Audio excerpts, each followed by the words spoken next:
LG전자가 세계 최대 IT 가전 전시회 CES 2023에서 차세대 자율주행 솔루션을 선보입니다. 전기차 파워트레인을 넘어 전장 사업의 보폭이 커지고 있습니다. 상장 대여로 분류됐던 컬리가 글로벌 경제 상황 악화를 고려해 기업 공개를 철회했습니다. 신사업을 펼쳐가기에 충분한 현금을 보유하고 있다며 향후 기업 가치를 온전히 평가받을 수 있는 시점에 상장을 재추진할 예정이라고 밝혔습니다. 중국 확진자가 급증하면서 국내 항공업계가 모처럼 만에 증편 계획을 철회하고 나섰습니다. 중국 보달 이상 유입을 기대했던 면세점 업계도 악재를 만나 다시 움츠러드는 분위기입니다. 국내 제약사들이 세계 최대 의약품 시장인 미국으로의 진출에 속도를 낼 전망입니다. 유한양행과 GC 녹십자, HK 이노엔이 FDA 허가 신청과 임상 3상을 진행하며 기대감을 키우고 있습니다.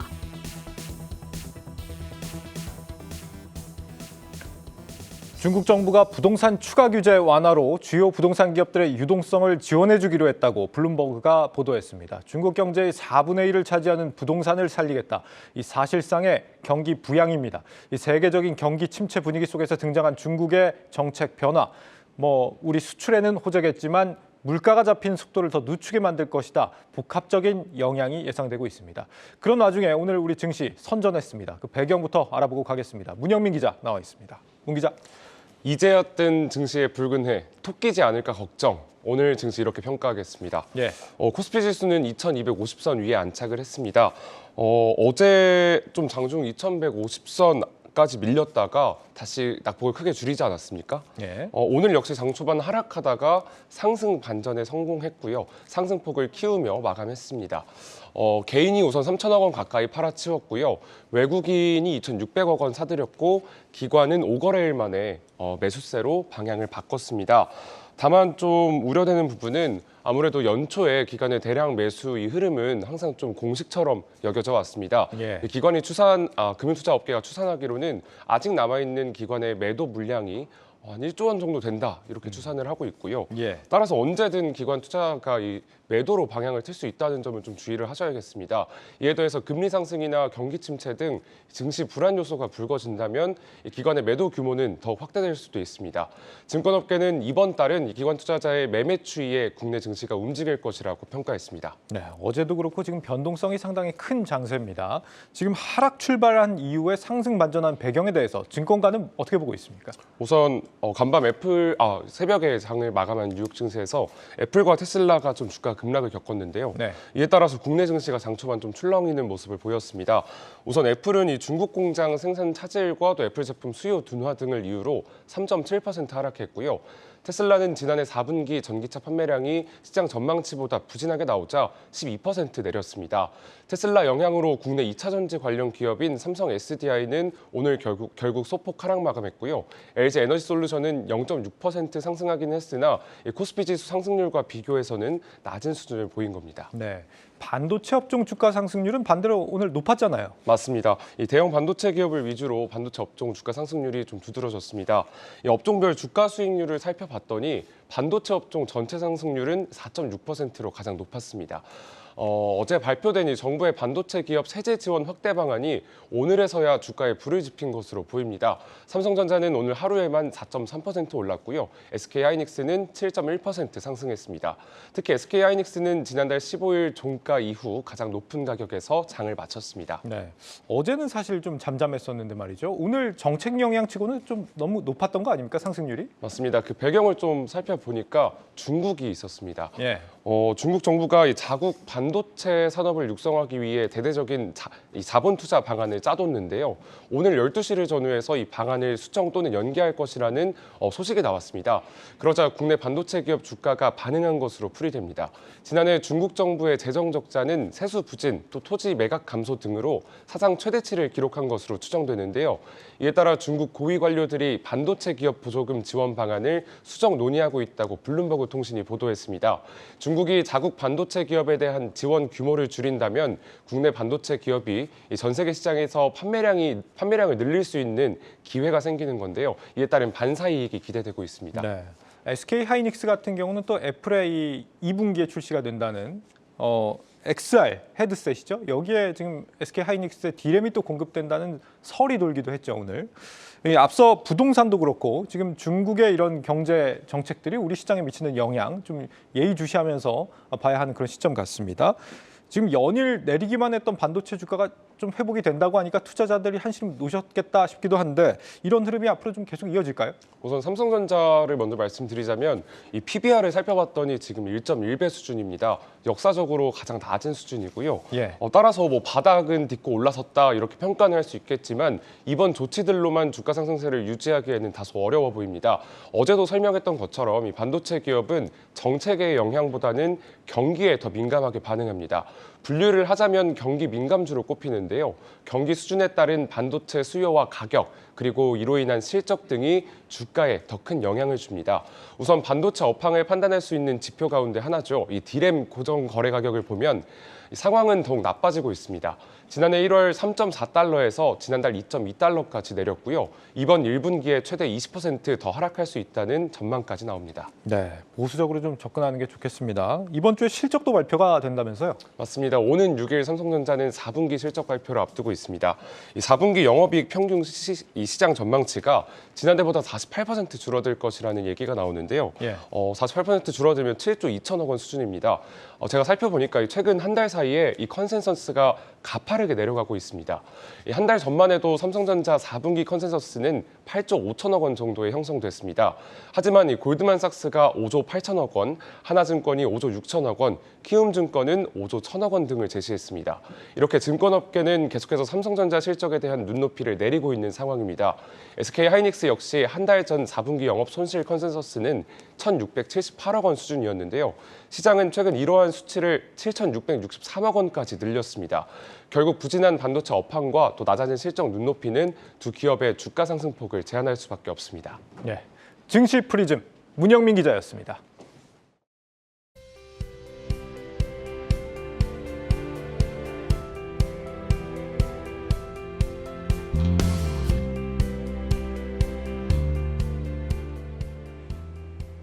네, 오늘 뉴욕 증시는 첫 개장일부터 하락을 한 가운데 안전자산 금이 다시 주목을 받기 시작했습니다. 최소 2배는 더 오를 거다 이런 전망까지 나오는데 오민지 기자와 월가 분석 짚어보겠습니다. 오 기자, 지금 금값이 많이 올랐습니다. 흐름 어땠는지부터 좀 볼까요? 네, 이 금값이 6개월 만에 최고치를 기록하면서 상승세를 보이고 있는데요. 온스당 1,830달러를 돌파하면서 오늘 최근에 투자자들의 관심을 많이 받고 있습니다. 예. 지난해 초에 러시아와 우크라이나의 전쟁으로 3월에는 금값이 2,000달러를 넘어서는 등 이 고점을 찍었는데요. 이후 미국 연준이 금리 인상을 이어가면서 9월까지는 하락세를 이어갔습니다. 금은 대표적인 안전자산이지만요. 이 금리가 오르면서 국채 수익률이 높아졌잖아요. 그러면서 투자 매력도가 상대적으로 좀 떨어졌다. 그러면서 금의 가격이 좀 하락해 왔다라고 볼 수 있겠습니다. 지금 상황이 이랬던 금에 다시 매수세가 몰리는 상황이라는 건데 어떻게 좀 해석을 해야 될까요? 네, 관련해서는 시장에서는 이제는 금리 인상의 속도 조절이 가능해졌다라고 평가하고 있기 때문이다. 이런 분석이 나옵니다. 미국의 실질 금리가 떨어지면서 달러 약세 현상이 나타났고요. 금이 상대적으로 이제는 좀 더 매력적인 안전자산이 된 겁니다. 이 투자기관들의 금 투자 추세도 좀 늘어나고 있습니다. 작년 2에서 3분기에 각국의 중앙은행과 금융회사들이 순매수한 금을 보니까 총 673톤에 달했습니다. 이 규모가 무려 1967년 이후 가장 큰 규모였다고 합니다. 중국의 인민은행도요, 작년 11월에 금을 32톤 매입하면서 2조 원 규모의 자금을 투입했다고 합니다. 예, 뭐 특히나 중국과 러시아 이렇게 미국과 대립 관계에 있는 국가들이 미국 달러를 대체할 수 있는 금 확보에 집중했다. 이런 분석도 나오는 만큼 지정학적 그리고 정치적 역학 관계까지 좀 주의 깊게 보셔야 할 필요가 있겠습니다. 어쨌든 이렇게 지금 글로벌 큰 손들이 금 투자로 눈을 돌리면서 전망이 굉장히 좋더라고요. 월가에서는 어떤 분석 나오고 있습니까? 네, AUAG 펀드의 창업자이자 CEO인 에릭 스트랜드는요, 올해의 금값 온스당 2,100 달러를 돌파할 수도 있을 것이다. 어. 이렇게 이야기를 했습니다. 사상 최고치를 경신하면서 이제 금의 새로운 구조적 강세장이 가능해졌다라고 내다본 겁니다. 또 덴마크의 투자은행인 삭소뱅크는요, 각국의 중앙은행들이 이제는 탈달러 전략을 취하고 있다라고 이야기를 하면서 많은 양의 금을 사들이고 있다고 분석했습니다. 그러면서 3,000달러 넘어설 수 있을 것으로 본다, 이렇게 내다봤습니다. 심지어는요, 이 온스당 4,000달러를 넘어설 수도 있다, 이런 점점 전망까지 높아지네요. 나옵니다. 이 스위스 아시아 캐피탈의 최고 투자 책임자는요, 금 가격 올해 2,500에서 4,000달러까지도 본다, 이렇게 말했습니다. 예. 올해 1분기에 경기 침체가 본격적으로 직면하게 되면 각국의 중앙은행들이 속속 금리 인상 속도를 늦출 것이라면서 금은 점차 더 매력적일 것이다, 이렇게 평가를 한 겁니다. 이 4,000달러라고 하면 지금보다 금이 2배 이상 더 비싸질 수 있다라는 겁니다. 그렇군요. 그러니까 최소 2,100에서 4,000달러까지는 상승 전망이 나오고 있는 상황인데 그러면 금 투자하는 방법에 대해서 궁금해하시는 분들 많을 것 같거든요. 어떤 방법들이 있을까요? 네, 크게 분류를 하면 직접 투자, 또 간접 투자로 방법이 나뉠 수 있겠습니다. 네. 금을 직접 투자하는 방식은 골드바를 직접 사서 또 보관하는 방식인데요. 좀 상당히 번거롭죠. 그래서 현물로 가지고 있고 싶지 않다라고 하신다면 한국거래소를 통해서도 금 거래가 가능합니다. 증권사 HTS나 MTS를 통해서 이 고시되어 있는 금 가격으로 시장에서 거래하는 겁니다. 반대로 계좌에 예금을 넣고 국제 금 시세에 따라서 잔액이 연동되어서 변동되는 이 금통장도 한 가지 방법입니다. 이 금통장은 소액 투자가 가능하고요. 환매도 비교적 좀 쉽기 때문에 좀 긍정적일 수 있습니다. 다만 이 투자의 차익에 대해서는 15.4%의 이자 배당 소득세가 붙는다는 점은 참고하셔야겠습니다. 네, 그러니까 골드바를 직접 사서 보관을 하거나 한국 거래소를 통하는 방법, 그리고 금 통장을 만들 수도 있다. 이렇게 좀 정리가 될 것 같습니다. 이렇게 직접적으로 투자하는 방법 말고도 금 관련된 뭐 주식이라든지 상품에 투자하는 방법도 있잖아요. 네, 물론입니다. 이제 해외 기업에 투자하는 방식도 있을 수 있는데요. 예. 금과 관련된 기업으로는 뉴몬트가 있습니다. 이 금, 또 구리 등 광물을 탐사하고 생산하는 세계 1위 광산업체입니다. 또 캐나다 광산업체로 미국 증시에 상장된 세계 2위 기업으로는 베리골드가 있습니다. 이런 기업들이 금값 상승의 수혜를 보는 동안에 여기에 투자를 해서 수익을 볼 수도 있겠죠. 실제로 워런 버핏도요, 2020년 당시 여기 나와 있는 베리골드에 투자해서 1년 만에 큰 좀 차익을 실현하기도 했습니다. 예, 그러면 마지막으로 ETF에 투자하는 방법은 어떤 게 있을까요? 금 관련 ETF로는 SPDR 골드 트러스트 ETF, 또 아이쉐어즈 골드 트러스트 ETF가 있습니다. 이 두 ETF의 경우는 실물 금 가격을 추종하는 상품으로 시장에 나와 있고요. 또 바네크 벡터스 골드 마이너 ETF는요, 금광 채굴 기업에 투자하는 상품입니다. 이런 금융 상품을 통해서도 투자 기회 물론 찾아보실 수 있겠습니다. 다만 이 금리 인상 속도 조절론에 대해서 시장의 기대감은 크지만요, 연준이 매파적인 행보를 이어가겠다라고 이야기하지 않았습니까? 예. 따라서 이번 금값 상승이 긴축 행보와 맞닿아 있기 때문에 실제로 금리 인하 추세가 언제 본격화되는지는 계속 예의주시하셔야겠습니다. 예, 여기까지 듣겠습니다. 고웨스트 오민지 기자였습니다.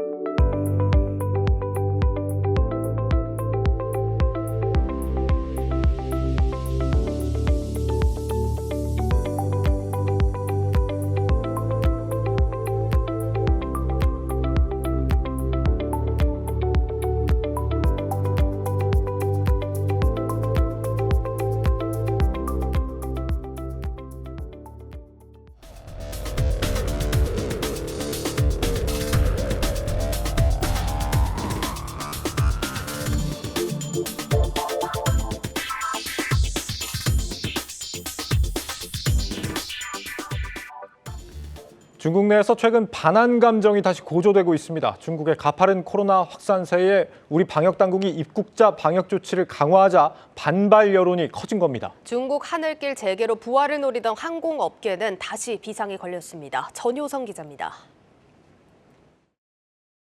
중국의 대표 SNS인 웨이보. 우리 방역 당국이 중국발 입국자의 방역 절차를 강화한다는 글에 만여 개의 댓글이 달렸습니다. 이 중 어차피 한국에 가지 않는다, 한국에 가지 않는다고 해서 죽지 않는다 등의 내용에 많은 공감이 이어졌습니다. 어떤 온라인 매체는 한국이 문을 걸어 잠그면 어차피 경제적 손실은 한국이 입는다는 경고도 내놨습니다. 최근 우리 방역 당국은 중국에서 들어오는 입국자는 모두 PCR 검사를 받도록 하고 사전 코로나 검사 결과도 제출하도록 방역 절차를 강화했습니다. 중국 내 공관을 통한 단기 관광비자 발급도 이달 말까지 중단했습니다. 세계 각국이 중국발 여행객 입국 규제에 나서는 가운데 미국, 일본 등 다른 나라보다 한층 강력한 입국 제한 조치에 나선 겁니다. 하지만 이 같은 조치를 둘러싸고 일부 중국인들은 코로나는 중국의 책임이 아니라며 불편한 기색을 내비치고 있는 상황입니다. 항공관광업계는 당혹스러운 분위기입니다. 중국 하늘길 회복이 늦어지고 있는 상황에서 반한 정서까지 조성된다면 여행 수요가 더 꺾일 수 있다는 우려입니다. 실제 중국행 항공편에 증편 계획을 세워둔 항공업체들은 강화된 방역 정책이 나온 후 일제히 증편을 미뤘습니다. 중국에 있는 주요 매체, 웨이보 및 쇼 플랫폼 영상 등의 이제 부정적 댓글 이제 확산되고 있다고 저희가 잘 파악하고 있어요. 이런 네티즌들의 그런 어떤 부정적인 여론들은 있을 수 있다고 생각을 해요. 중국 내 코로나 상황 이제 춘절이 어떻게 될 건지 주시하고 있습니다. 특히 우려감이 커지는 곳은 아시아나항공과 저비용항공사 기업들입니다. 아시아나항공은 코로나 이전 중국 노선 탑승객의 비중이 경쟁사인 대한항공보다 10% 정도 높을 정도로 중국 노선에 공을 들여왔습니다. 지난 2019년 3분기 19%를 차지했던 아시아나항공의 중국 노선 매출 비중은 지난해 3분기 2.1% 수준까지 떨어졌습니다. 중국의 방역 정책 완화로 중국행 항공편을 늘릴 계획을 세워뒀지만 사실상 어렵게 되며 실적 개선에도 먹구름이 들이운 상황입니다. 아울러 중국발 항공편은 당분간 인천공항으로만 들어오도록 조정됐는데 지방공항에 운항이 많은 LCC 기업들로서는 이 역시 악재입니다. 항공사로서야 따라야 되는 거고 저희도 올해 1월 달에 증편을 좀 몇 군데 하려고 했는데 그걸 다 좀 보류한 상태입니다. 좀 풀리려고 할 때 멈췄기 때문에 여행 심리에 영향을 주는 게 안 좋긴 하죠. 네. 코로나19를 맞이한 지 어느덧 3년차.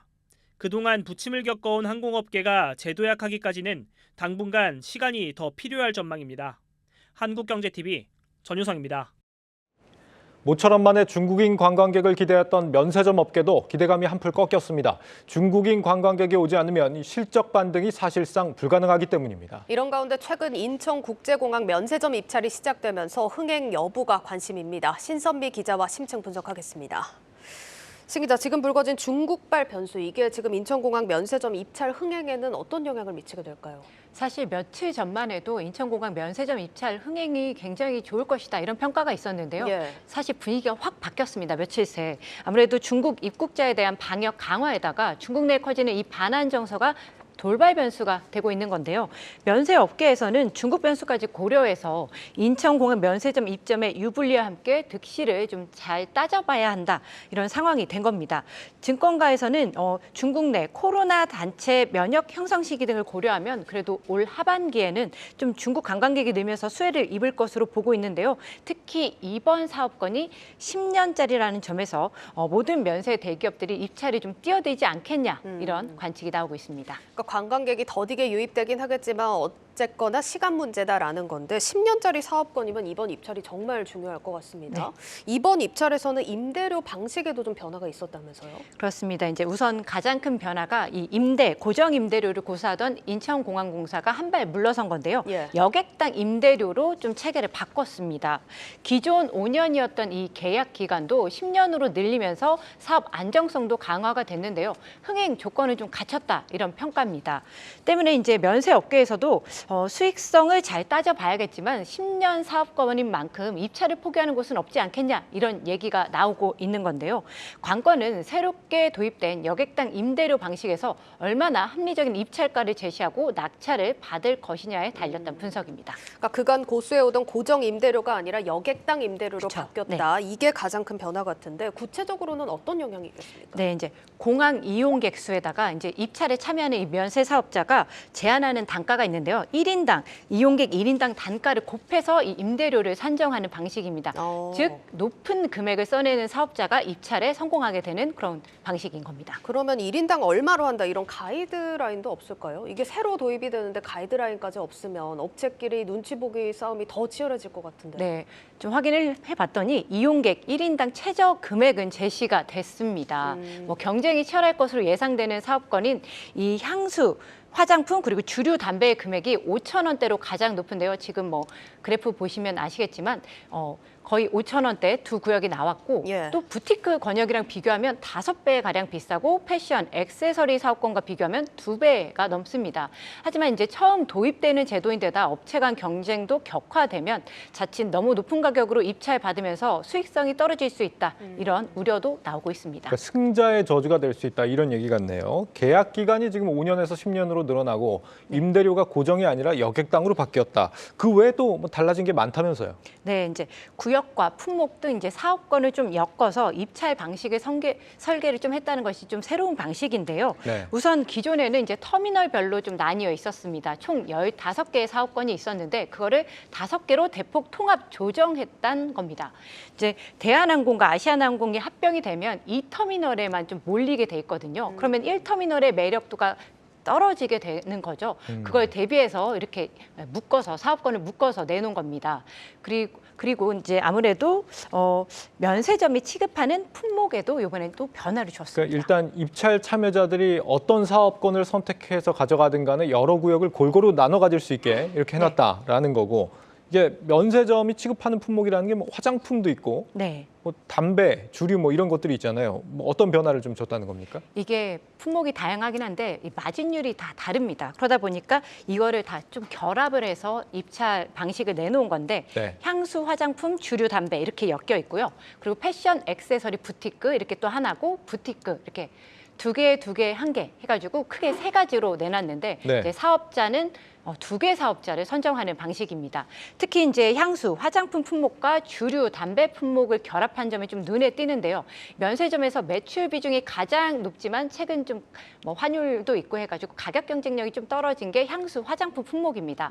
이거랑 수익성이 높은 주류와 담배 품목을 묶어서 이제 상호 보완이 가능하도록 구성을 한 겁니다. 이제 업계에 따르면 아무래도 이제 향수와 화장품 품목이 면세점 매출의 60% 정도를 차지합니다. 그렇다 보니까 이게 가장 조금 흥행 요소이지 않을까 이렇게 좀 보고 있고요. 거기에다가 이제 주류와 담배의 매출 비중은 한 5% 정도로 좀 작긴 합니다. 그런데 이 품목은 수익성이 굉장히 좋습니다. 때문에 향수 화장품과 이 주류 담배 사업권의 업체들 간 경쟁이 가장 치열하지 않겠냐 이렇게 예상이 되고 있는 거고요. 아울러 이제 패션, 액세서리와 부티크 권역도 사실 코로나19 이후에 이쪽 매출 비중이 좀 증가를 했거든요. 그리고 또 매장 면적도 이번에 좀 늘어났습니다. 그래서 과거보다 선호도가 더 높아질 것이다. 이런 전망이 내놓고 있습니다. 그리고 이제 부티크 권역이 뭐냐라고 이제 좀 궁금하실 텐데 명품 단일 매장을 뜻합니다. 그러니까 한마디로 어떤 사업권을 가져가도 크게 손해를 보는 쪽이 없게 이쪽 쪽을 잘 통합을 해서 만들었다. 이게 다른 말로 표현을 하자면은 뭐 어디가 조금이라도 더 나은지 조금이라도 치밀하게 고민을 해야 되는 눈치 그렇죠. 싸움이 더 치열해질 수 있는 그런 상황도 될 수 있겠습니다. 우리 투자자들도 이번에 입찰에서 뭐 누가 어딜 가져가느냐 좀 주목해서 봐야 되지 않겠습니까? 네, 아무래도 이제 입찰 때마다 결과에 따라서 주가 희비도 갈리고 있거든요. 뭐 승자의 저주일 때도 있고, 이거 너무 가격 단가를 세게 제시해서 오히려 손해를 보는 게 아니냐 이런 상황도 벌어지기도 했거든요. 네. 이번에는 특히 입찰 규모가 크다는 점에서 변동이 더 심할 수 있다 이런 분석이 나오는데요. 투자자 입장에서 이 주목할 점은 승자의 저주가 되지 않을 최상의 객당 임대료를 제시하면서도 매출과 수익성이 좋은 이 향수, 화장품 그리고 주류 담배 사업권을 과연 누가 가져가느냐가 될 것이라는 게 대체적인 분석입니다. 또 이제 후발 주자인 이 현대백화점 면세점의 도전 그리고 롯데, 신세계, 호텔신라 면세점의 응전도 이번 입찰의 관전 포인트라는 전망이 나오고 있습니다. 지금 이런 상황에서 특히 현대백화점 면세점이 입점에 사활을 걸 거다 이런 전망이 나온다고 하는데 어째서입니까? 지금 뭐 순위에서도 보셨다시피 4위에 지금 해당돼 있거든요. 네. 게다가 2020년 3월 인천공항에 처음 진출을 했고 면세 사업도 가장 출발이 늦었습니다. 그렇다 보니까 이제 운영하고 있는 이 인천공항 1터미널 패션 잡화 사업권 입찰을 위해서도 당시 매우 고가를 적어냈다는 말이 돌기도 했거든요. 따라서 이제 인천공항 입찰 결과에 따라서 업계 3위도 가능할 수 있다는 부분에서 현대백화점 면세점이 좀 세게 입찰을 하지 않겠냐, 공격적으로 나올 수 있다 이런 전망이 나오는 겁니다. 다만 이제 전체적으로 객단 임대료를 끌어올리면서 오히려 과열 경쟁으로 이어질 수 있다는 점이 좀 변수인데요. 입찰 일정은 2월 21일까지 참여 등록을 하고 그 다음 날 입찰 제안서를 내면 인천공항공사 그리고 관세청이 특허 심사를 거쳐서 최종 낙찰자가 선정이 됩니다. 7월부터는 이 신규 사업자가 운영을 시작할 것으로 전망이 됩니다. 네, 유통산업부 신선미 기자와 심층 분석했습니다.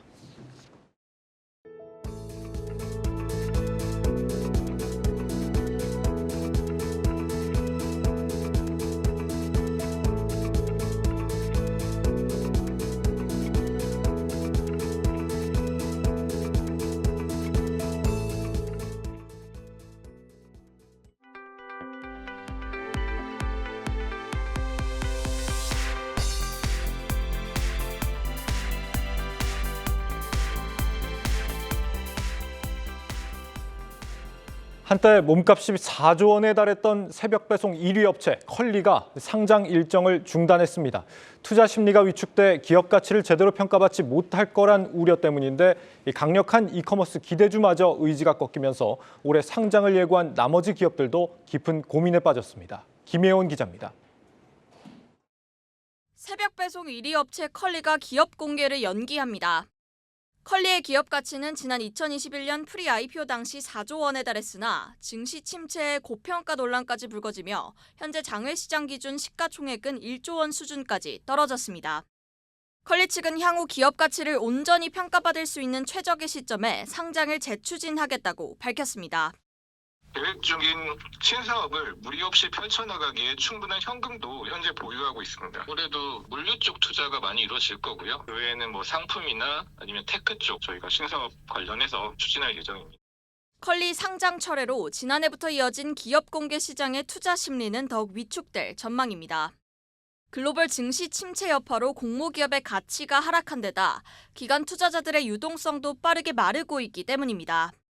실제 지난해 상장을 철회한 기업만 13곳으로 역대 최고치를 기록했고 SSG닷컴과 CJ올리브영 등 상장을 연기한 기업까지 포함하면 20개사 이상이 IPO를 미뤘습니다. 당장 올해 IPO 공모금액 규모가 예년의 반토막 수준에 그칠 것이란 분석도 나옵니다. 시장이 자금이 여유롭고 그런 상황은 아니니까요. IPO 시장 자체가 예전처럼 청약이 들어오고 그런 상황은 당연히 아니고 괜찮은 기업들만 간간히 상장이 가능할 걸로 생각이 됩니다.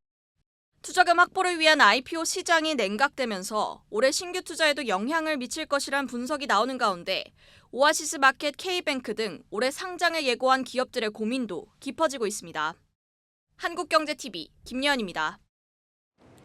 올해 첫 회사채 수요 예측에 나선 KT와 이마트가 완판에 성공했습니다. 얼어붙었던 회사채 시장이 조금씩 녹는 모양새인데 반면 신용등급이 낮은 회사채로 눈을 돌려보면 찬바람이 여전해서 자금 시장 양극화 우려가 나옵니다. 배성재 기자입니다. KT와 이마트가 당초 목표했던 회사채 발행액은 각각 1,500억 원과 2,000억 원. 그러나 오늘 수요 예측에서 두 회사엔 모두 합쳐 무려 10배가 넘는 4조 원이 몰린 것으로 집계됐습니다. 흥행 대박에 두 회사 모두 발행 규모를 늘릴 것이 확실시됩니다. 이들을 포함해 올해 회사채 발행을 위해 증권신고서를 제출한 기업은 4곳. 모두 AA급 이상 신용등급을 가진 기업들입니다. 우량한 신용등급을 가진 회사채들이 시장에 쏟아지고 있고 언뜻 보면 이를 구매하려는 수요도 넘치는 것으로 보입니다. 그러나 시선을 비우량 회사채로 돌려보면 사정은 크게 다릅니다. 우량 회사채가 넘치다 보니 신용등급이 낮은 기업들은 회사채 발행을 망설일 수밖에 없습니다.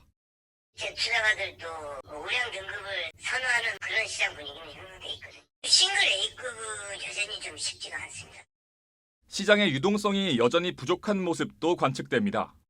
실제로 지난해 12월 공모채 모집에서 완판에 성공한 롯데건설의 경우 절반가량인 1,200억 원을 정부의 채권 안정펀드가 900억 원을 산업은행이 떠안았습니다.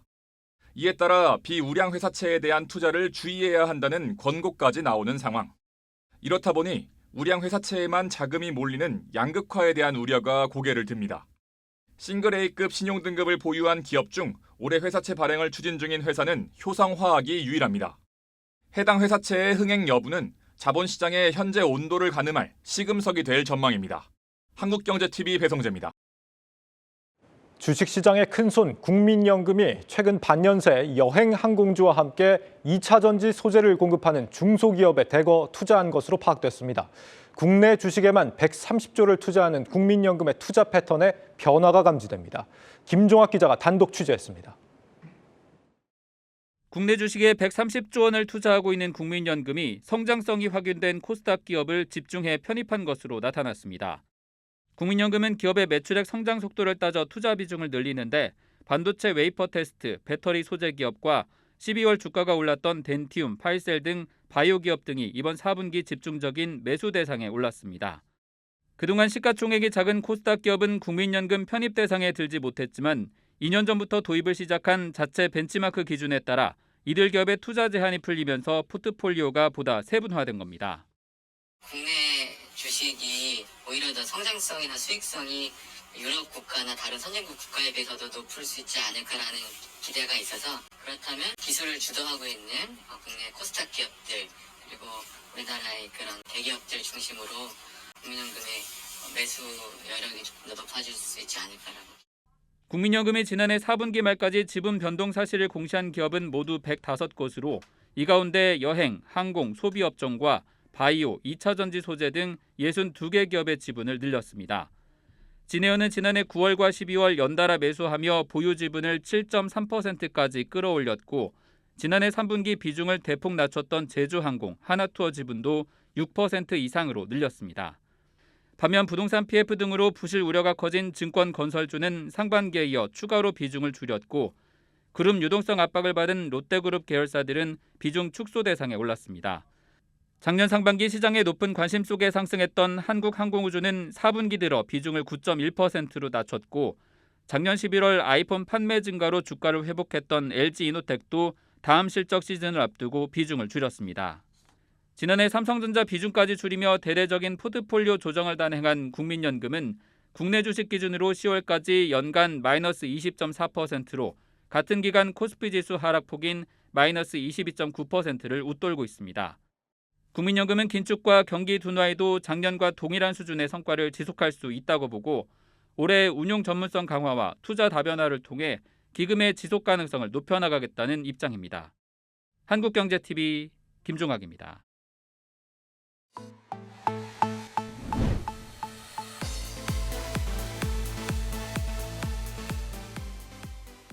LG전자가 세계 3위 자동차 부품회사 마그나와 이 전기차 파워트레인에 이어 자율주행 기술까지 협력에 나섭니다. 이번 협력을 계기로 7년 만에 흑자 전환에 성공한 전장 사업의 포트폴리오를 더 강화한다는 방침입니다. 세계 최대 IT 가전 박람회 CES 2023 현장에서 양현주 기자가 전해드립니다.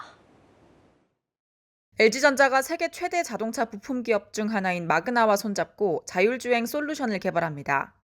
마그나가 인수한 자율주행 기업 비오니어의 첨단 운전자 보조 시스템에 LG의 강점인 첨단 차량 인포테인먼트 시스템을 적용하겠다는 구상입니다. LG전자와 마그나는 지난 2021년 전기차 파워트레인 합작법인을 설립한 데 이어 자율주행까지 협력 범위를 확장했습니다. LG전자와 마그나는 이번 CES 2023에 참여하는 완성차 업체들에게 개발 중인 차세대 자율주행 솔루션을 선보일 계획입니다. 세계 최대의 가전 전시회지만 이번 CES 2023에서 가장 주목을 받는 것은 바로 모빌리티입니다. 전장과 모빌리티 전용 전시장인 이곳 웨스트홀에 참여하는 기업은 지난해보다 40% 가까이 늘었고 행사장 규모도 25% 커졌습니다. 일본 가전과 자동차의 대표 주자인 소니와 혼다는 이번 CES에서 첫 전기차 양산 모델을 공개합니다. 또 BMW의 올리버 집세 회장은 이례적으로 모토쇼가 아닌 CES를 통해 미래차 비전을 소개할 예정입니다. But I think what makes this show very special is we focus on the technology in the car. A lot of automakers as well as the technology companies are starting to call cars and vehicles software-defined vehicles or SDVs, showcasing the fact that there's not just the technology of the vehicle itself, but what's in it. 모빌리티가 이번 CES를 점령한 가운데 가전업체들은 프리미엄 라인업을 공개하며 승부수를 던집니다.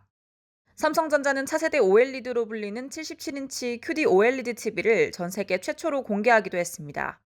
경기 침체가 지속되고 있는 가운데 새로운 활로를 찾기 위해 전 세계에서 10만 명이 넘는 업계 관계자와 관람객들이 CES를 찾을 전망입니다.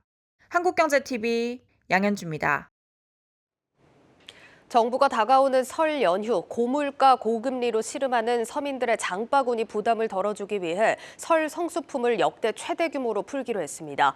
유통업체 행사를 통해 최대 60%까지 할인도 해준다는 계획인데 지나친 재정 지출이 물가를 끌어올릴 수 있다는 우려도 나옵니다. 전민정 기자입니다. 설 연휴를 보름여가량 앞두고 성수품 가격이 벌써부터 들썩이고 있습니다. 배추와 사과, 배 등은 지난해 설에 비해 가격이 떨어졌지만 무, 돼지고기, 계란 등은 한파와 가죽 전염병 리스크에 오름세를 이어가고 있는 겁니다. 보통 1월은 농수축산물 가격 상승이 빈번한데 전기요금 등 공공요금 인상까지 예고되면서 상반기까지는 지금 수준에 가까운 높은 상승률이 예상됩니다. 매년 설과 추석 때 가격 안정 대책을 내놓고 있는 정부는 이번엔 설 성수품을 역대급 규모로 풀어 물가를 잡겠다는 판단을 내렸습니다. 사과, 배, 돼지고기 등 16대 성수품 평균 가격이 전년보다 낮은 수준이 되도록 역대 최대 규모인 20만 8천 톤을 공급하고 농축수산물의 경우 총 300억 원의 할인 지원을 하겠습니다. 정부가 앞으로 3주간 공급하기로 한 성수품 규모는 21만여 톤에 달하는데 평소보다 사과는 3.2배, 소고기는 1.7배나 시장에 더 풀립니다. 농축수산물도 조금이나마 저렴한 가격에 살 수 있도록 유통업체 행사 등을 통해 최대 60%까지 할인해 줍니다. 할인 행사별 지원 한도는 1인당 10,000원에서 20,000원으로 올리고 전통시장은 최대 40,000원까지 할인받을 수 있어 혜택이 더 커집니다. 다만 정부가 인위적으로 개별 품목의 공급을 늘리는 방식으로는 체감할 만한 물가 안정 효과를 기대하기 어렵다는 지적도 나옵니다. 지난해 추석 때도 성수품 물량과 할인 쿠폰 공세에 나섰지만 5%대의 고물가를 잡기엔 역부족이었습니다. 여기에 정부가 상저하고의 경기 흐름에 대응해 올 상반기에만 재정의 60% 이상을 쏟아붓기로 한 것도 물가를 더 밀어올릴 수 있다는 우려입니다. 해외 요인에 의한 인플레이기 때문에 정부가 지원해서 물가를 조정하겠다는 거, 농산물이나 이런 거는 쉽지가 않잖아요. 할인 쿠폰 같은 거 이제 해서 하겠다는 걸 것 같은데 얼마나 체감으로 오겠냐라는 게, 다른 지출은 그대로 두면서 소소하게 뭐 유동성을 늘리는 거는 물플레이를 또 자극하기 때문에 바람직하지는 않습니다. 한국경제TV 전민정입니다. 보험업계가 올해 더 치열한 영업 경쟁을 예고하고 있습니다. 주요 보험사의 CEO들은 새해 전략으로 영업 채널 강화를 추진해 업계 점유율을 끌어올리겠다는 목표를 제시했습니다. 장슬기 기자입니다. 1등 DNA와 민첩함을 바탕으로 경쟁에서 승리하며 나아가 향후 보험 산업을 주도하고 흔들림 없이 성장하는 명품 인류 기업이 되어야 합니다. 통합과 함께 프리미엄 종합금융 플랫폼으로 도약하기 위한 기틀을 마련하였습니다. 빠른 시일 내에 우리 KB라이프생명이 1등 생명보험사가 되는 날을 꿈꿉니다. 1등과 인류, 보험사 CEO들이 제시한 올해 목표의 주요 키워드입니다. 국내 보험사들은 연초 조직 개편을 통해 대대적인 영업 채널 정비에 돌입했습니다. 국내외 경제 전망이 밝지 않은 상황에서 보험 본연의 목적인 영업을 강화해 점유율을 높여간다는 전략입니다. 새해부터 가장 큰 변화를 맞은 곳은 한화생명. 한화생명은 법인보험 대리점인 피플라이프 인수를 마무리해 무려 2만 5천여 명의 설계사 영업 조직을 구축했습니다. 여승주 한화생명 대표는 단순히 규모의 확대가 아니라 공정한 경쟁과 변화를 선도해 나갈 것이라며 보험 대리점 채널에서의 시장 확대 전략을 추진해 나가겠다고 밝혔습니다. 통합법인인 KB라이프생명을 이끌게 된 이환주 대표는 2030년 업계 3위를 달성하겠다는 구체적 목표를 제시했습니다. 기존 프루덴셜 생명과 KB생명의 영업조직 시너지에 판매 전문 자회사인 KB라이프 파트너스 채널을 더해 영업 효율성을 극대화한다는 계획입니다. 새로 취임한 이영종 신한라이프 대표 역시 보험 본연의 경쟁력 강화를 통해 업계 2위권에 도약하겠다는 포부를 밝혔습니다. 이 탑2의 의미는 여러 가지가 다 포함된 탑2입니다. 우리가 수익성과 효율성과 성장성과 신뢰도와 브랜드와 이런 모든 면에서 대한민국 최고의 생명보험사의 반열에 올 수 있도록 지난 3분기 기준 국내 보험사의 수입 보험료는 156조 원 규모. 이어진 경기 불황으로 성장세는 주춤했지만 올해는 보험사 수장들이 일제히 업계 상위권 도약을 목표로 제시한 만큼 점유율을 끌어올리기 위한 영업 경쟁은 그 어느 때보다 치열할 것으로 전망됩니다. 한국경제TV 장슬기입니다. 코오롱 글로벌의 자동차 부문을 인적 분할해 상장하는 코오롱 모빌리티 그룹이 공식 출범했습니다. 코오롱 모빌리티 그룹은 오늘 이사회를 열고 이웅열 코오롱 명예회장의 장남이자 4세 경영인인 이규호 사장 그리고 BMW 본부장 출신인 전철원 사장의 각자 대표 체제로 공식 출범을 결의했다고 밝혔습니다. 이 대표는 미래 성장 전략 수립과 신사업 발굴을, 전 대표는 판매 AS 네트워크 관리 같은 신설 법인의 영업 기반을 다지는 역할을 각각 담당합니다.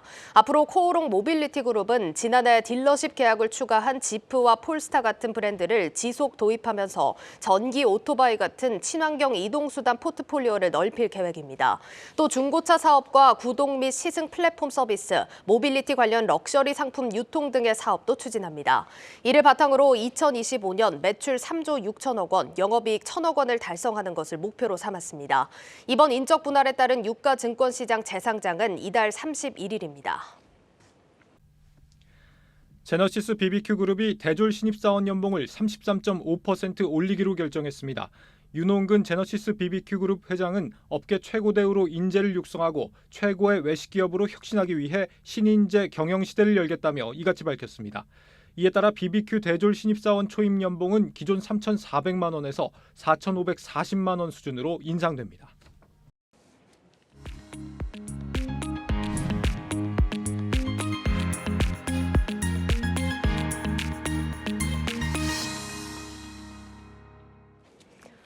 네, 코로나를 계기로 급성장했던 국내 제약바이오 업계가 지난해에는 다소 주춤한 흐름을 이어갔습니다. 기대와 달리 국산 신약 탄생이 저조했던 데다 이 대형 기술 수출도 급감한 영향이었는데요. 올해는 세계 최대 의약품 시장인 미국의 활로를 뚫기 위해서 많은 기업들이 승부수를 던지고 있다고 합니다. 이 내용은 IT바이오부 박승원 기자와 함께 짚어보도록 하겠습니다. 박 기자, 먼저 지난해 국내 제약바이오 업계 성과에 대해서 좀 간단하게 짚고 갈까요? 네, 이제 뭐 다른 해와 달리 이제 다소 부진했다고 말할 수 있을 것 같습니다. 예. 지난해 이제 국내 기업들의 이제 기술 수출 총 규모는 6조 원으로 전년 대비 55% 급감했습니다. 기술 수출을 기록한 기업 수도 전년에 이제 절반에 그쳤는데요. 예. 글로벌 경기 침체 우려로 이제 글로벌 제약사들이 기술 매입, 즉 라이선스인 품목을 줄인 것이 이제 영향을 미쳤다는 분석입니다. 예, 뭐 지금 데이터로도 확인을 해봤지만 거시경제 상황 여파로 업황이 크게 악화가 된 한 해였습니다. 이런 환경임에도 소위 대박을 터뜨린 기업들도 있지 않았습니까? 네, 맞습니다. 이제 ABL 바이오와 이제 레고캠 바이오 이 두 기업이 바로 이제 주인공인데요. 이 두 기업은 이제 나란히 글로벌 대형 제약사와 1조 원이 넘는 기술 수출 계약에 성공하며 추가 성과에 대한 이제 기대감을 높이고 있습니다. 네. 좀 구체적으로 보면은 이제 ABL 바이오 같은 경우에는 이제 작년 1월이었죠. 이제 프랑스 사노피와 파킨슨병 이제 신약 후보 물질을 이제 기술 이전을 체결을 했고, 예. 레고캠 바이오는 이제 지난달이죠. 이제 미국 암젠과 5개 타깃의 이제 항체, 약물 복합체의 원천 기술을 이제 이전하는 계약을 체결했습니다. 네. 뭐 이미 이제 이 같은 성과로 이제 오는 9일이죠. 이제 미국 샌프란시스코에서 열리는 이제 JP 모건 헬스케어 컨퍼런스에서 이 두 기업에 대한 이제 미팅이 이제 본물을 이루고 있다는 진언입니다. 또 이제 기술 수출 외에 이제 국내 신약도 2개나 탄생을 했는데요. 예. SK 바이오사이언스의 이제 국산 코로나19 이제 백신이 35 신약이 되면서 우리나라는 이제 코로나19 백신과 치료제를 동시에 보유한 3번째 국가가 됐습니다. 이어서 대웅제약도 이제 지난해 11월 당뇨병 치료제가 이제 승인을 받으면서 36번째 국가 신약을 만들어냈습니다. 대내 이제 어려운 환경 속에서도 이제 R&D, 즉 연구개발 투자를 강화하는 등 이제 본업에 충실했던 게 이 같은 결과로 이어졌다는 진단입니다. 예, 그러니까 무리한 확장보다는 본업에 좀 충실하게 투자를 강화했던 게 결실을 맺은 한 해였다. 이렇게 좀 정리를 해볼 수 있을 것 같은데 올해는 어떻게 될까요? 사실 업황이 쉽지 않은 건 올해도 마찬가지일 것 같은데 그래도 국내 기업들이 연구 개발에 매진을 하는 만큼 기대감도 가져볼 수 있을 것 같거든요. 네, 맞습니다. 이제 무엇보다 이제 올해는 이제 세계 최대 이제 의약품 시장이죠. 미국 진출에 속도감이 붙을 전망입니다. 전통 제약사 가운데서 이제 유한양행과 GC 녹십자, HK 이노엔이 이제 기대감을 높이고 있는데요. 이 가운데 이제 유한양행은 비소세포 폐암 치료제가 이제 올해 1분기 1차 치료제 허가를 식품의약품안전처에 신청을 하고 미국 FDA에 이제 동일한 내용으로 허가를 신청한다는 계획입니다. GC 녹십자는 이제 지난 2015년부터 도전해온 면역 글로불린 제제의 이제 미국 허가에 다시 도전하고 HK 이노엔은 이제 위식도 역류 질환 치료제의 이제 미국 임상 3상에 착수한다는 방침입니다. 예, 일단 그러면은 지금 이렇게 전통 제약사 외에 그럼 다른 분야에서 좀 기대를 할 수 있는 기업들은 또 어디가 있을까요? 네, 이제 글로벌 의약품 전문 기업인 이제 HLB 역시 이제 기대를 걸만한데요. 예. 앞서 HLB가 임상 결과를 발표한 항암제 역시 내년 선항암 치료제로 이제 FDA에 신약 허가 신청을 내는 데 이어 이약과 중국 항서제약의 면역 항암제와의 병용요법을 가담 1차 치료제로 이제 허가 신청한다는 계획입니다. 국내 보톡스 업체 가운데서는 이제 휴젤의 미국 진출이 기대되고 있는데요. 이미 휴젤은 지난해 10월 FDA의 보툴리눔 톡신 제제에 대한 품목 허가를 이제 신청했습니다. 오는 2분기 중 이제 허가 여부가 나올 것으로 보이는데 만약 승인이 결정되면 지난 2019년 대웅제약에 이어 두 번째 국산 보툴리눔 톡신의 미국 진출이란 이제 성과를 달성하게 됩니다. 이 휴젤 같은 경우는 승인만 난다면 보툴리눔 톡신 기업들 중에서는 처음으로 이제 세계 3대 시장이죠. 미국, 유럽, 중국에 이제 모두 진출하는 성과를 거두는 만큼 기대가 되는 부분입니다. 그런데 사실 휴젤 같은 경우는 메디톡스와의 또 ICT 소송이 걸려 있는 상황이잖아요. 이런 게 좀 변수가 되진 않을까요? 뭐 변수가 없다 뭐 말할 수는 없지만 이제 예. 이 그 소송이라는 이제 결과 자체가 상당히 오래 걸리기 때문에 네. 당장 올해에 미치는 영향은 좀 다소 이제 좀 적지 않을까 이렇게 예상되고 있습니다. 알겠습니다. 일단 휴젤에 관해서는 이런 부분도 좀 눈여겨보실 필요가 있을 것 같고 그러면 의료기기 분야에서는 좀 어떤 기업 주목을 하면 좋을까요? 네, 이제 의료기기 분야 가운데서는 이제 헬스케어 기업이죠. 이제 이오플로우가 이제 미국 시장 진출에 도전하는데요. 지난해 말 이제 FDA에 이제 웨어러블 인슐린 펌프의 품목 허가를 이제 신청했는데 당뇨 환자의 사용 편의성을 개선해 시장 경쟁력을 갖춘 만큼 미국 시장 진출 가능성이 높다는 평가입니다. 예, 지금 뭐 들어보면 전통 제약사들부터 그 외 분야까지 미국 시장 진출에서 좀 기대감을 크게 찾고 있는 모습입니다.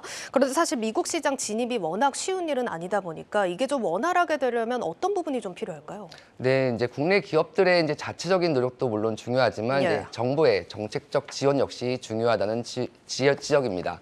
무엇보다 이제 제약바이오혁신위원회 설치와 이제 5천억 원 규모의 메가 펀드 조성이 시급하다는 설명인데요. 이 가운데 이제 그 혁신위원회 설치의 경우 지금 국내 제약바이오 기업들이 이제 영향을 받는 정책 대부분이 이제 산업부라든가 보건복지부, 식약처 등 이제 산별적으로 되어 있기 때문에 이를 하나로 컨트롤할 이제 그런 기구가 필요하다는 지적인데요. 관련해서 전문가의 의견 들어보겠습니다. 중요한 결정을 할 수도 있을 것 같고요. 최근에 그 3고의 어려움 속에서 대규모의 자본이 많이 필요하거든요. 메가펀드, 특히 이제 해외에서 임상에 대한 그 성과를 만들어야만이 미국 FDA 연결할 수가 있고 하니까 가장 큰 중요한 간초는 바로 대규모의 정부의 그 메가펀드 역할이 중요하지 않나 이렇게 생각합니다.